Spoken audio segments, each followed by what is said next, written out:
ತಪ್ಪಿನ ಮೇಲೆ ತಪ್ಪುಗಳನ್ನು ಮಾಡ್ತಾನೆ ಬರ್ತಾ ಇದೆ, ಅದಕ್ಕೆ ಪಾಠ ಕಲಿತಾರೆ. ಪಾಕಿಸ್ತಾನದ ರಾವಲ್ಪಿಂಡಿ ಸ್ಟೇಡಿಯಂನ ಮೇಲೆ ಡ್ರೋನ್ ದಾಳಿಯಾಗಿದೆ. ರಾವಲ್ಪಿಂಡಿ ತೊರೆಯಿರಿ ಅಂತ ಕ್ರಿಕೆಟಿಗರಿಗೆ ಸೂಚನೆಯನ್ನ ಕೂಡ ಕೊಡಲಾಗಿದೆ. ಪಾಕ್ ಕ್ರಿಕೆಟ್ ಬೋರ್ಡ್ನಿಂದ ಆಟಗಾರರಿಗೆ ಸೂಚನೆಯನ್ನು ಕೊಡಲಾಗಿದೆ. PSL ಲೀಗ್ ಆಡ್ತಿದೆ ಪಾಕಿಸ್ತಾನ, ಅಂದ್ರೆ ನಮ್ಮಲ್ಲಿ IPL ಹೆಂಗಾಗತ್ತೋ ಅಲ್ಲೂ PSL ಅಂತೇನೋ ಮಾಡ್ತಾರೆ. ಅಲ್ಲಿ ನೀವು ತಕ್ಷಣ ರಾವಲ್ಪಿಂಡಿ ಬಿಟ್ಟು ತೆರಳಿ ಅಂತ ಕ್ರಿಕೆಟಿಗರಿಗೆ ಸೂಚನೆಯನ್ನು ಕೊಡಲಾಗಿದೆ. ಅಲ್ಲಿ PSL ಅನ್ನುವಂಥ ಟೂರ್ನಿಯನ್ನು ನಡೀತಾ ಇತ್ತು. ಅಲ್ಲಿನ ಕ್ರಿಕೆಟಿಗರಿಗೆ ಸೂಚನೆಯನ್ನು ಕೊಡಲಾಗಿದೆಯಂತೆ, ರಾವಲ್ಪಿಂಡಿ ಬಿಟ್ಟು ತೆರಳಿ ಎನ್ನುವಂಥ ಸೂಚನೆಯನ್ನು ಕೊಡಲಾಗಿದೆ. ಒಟ್ಟಲ್ಲಿ ರಾವಲ್ಪಿಂಡಿಯ ಸ್ಟೇಡಿಯಂ ಮೇಲೂ ಕೂಡ ड्रोन अटैक आಗಿದೆ.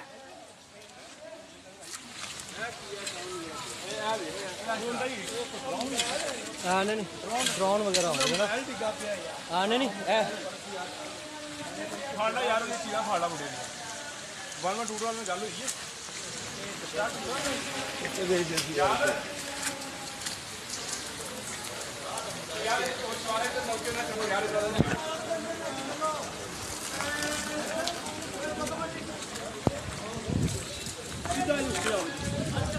सामने बैठे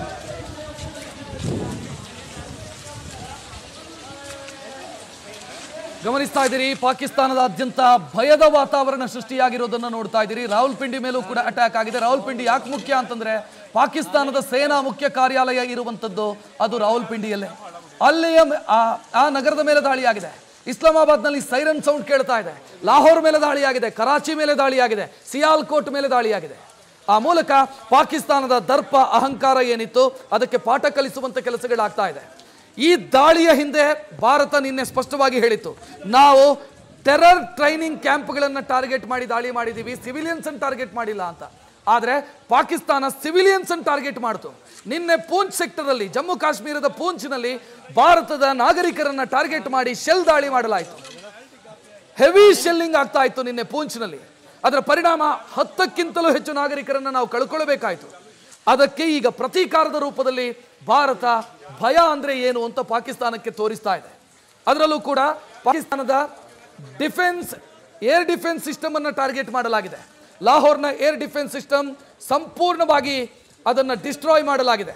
ಲಾಹೋರ್ನ ಏರ್ ಡಿಫೆನ್ಸ್ ಸಿಸ್ಟಮ್ ಅನ್ನು ಟಾರ್ಗೆಟ್ ಮಾಡಿ ಡ್ರೋನ್ ಬಳಸಿ ದಾಳಿ ಮಾಡಲಾಗಿದೆ. ಇನ್ನುಳಿದಂತೆ ಕರಾಚಿ ಮೇಲೂ ಕೂಡ ದಾಳಿಯಾಗಿದೆ. ಆ ಮೂಲಕ ಪಾಕಿಸ್ತಾನದಾದ್ಯಂತ ಡ್ರೋನ್ ದಾಳಿ ಆಗ್ತಾ ಇದೆ.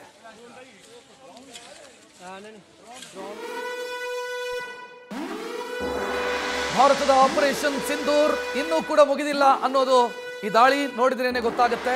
ಸರ್ವಪಕ್ಷ ಸಭೆಯ ಬಳಿಕ ಕಿರಣ್ ರಿಜಿಜು ಈ ಬಗ್ಗೆ ಪರೋಕ್ಷವಾಗಿ ಮಾತನಾಡಿದ್ದಾರೆ.